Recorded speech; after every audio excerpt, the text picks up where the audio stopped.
உலகம் முழுவதும் இயேசு கிறிஸ்து 2000 ஆண்டுகளுக்கு முன்னே வரும்போது பலியினால், அப்படின்னு ஆடு மாடுகள் பலியினாலே மனுஷன் சுய பிரமாணத்தின்படி, இருதயத்தில் இருக்கின்ற சுய பிரமாணத்தின்படி ஆடுகளையும் மாடுகளையும் கொடுத்து, அந்த நாளிலே பெரியவர்களும் ஆசாரிகளும் பிரதானிகளும் அந்த பலியினாலே ஆண்டவரை சந்தோஷப்படுத்துகிறேன் என்று நினைத்தார்கள். அந்த பலி நம்மளை மரணமில்லாமல் காப்பதற்கு தற்காலிகமான பலி. அல்லேலூயா.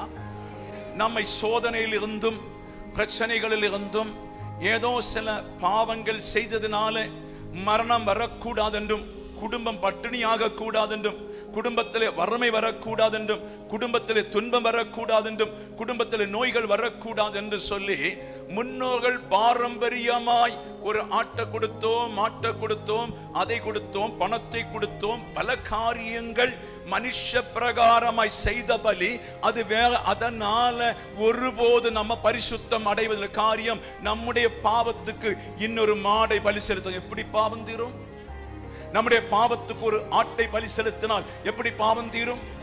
நம்முடைய பாவத்துக்கு ஒரு பிராவை பலி செலுத்தினால் எப்படி பாவம் தீரும்?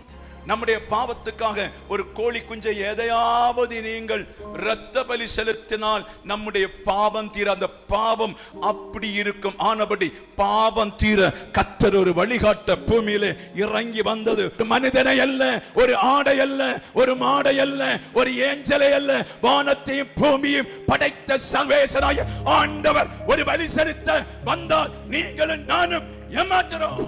தன்னை வெறுமையாக்கி மனுஷ சாயல் எடுத்து பூமியில இறங்கி வந்தாரு. அவருக்கு கரங்களை தட்டி கர்த்தருக்கு நன்றி செலுத்துவோம்.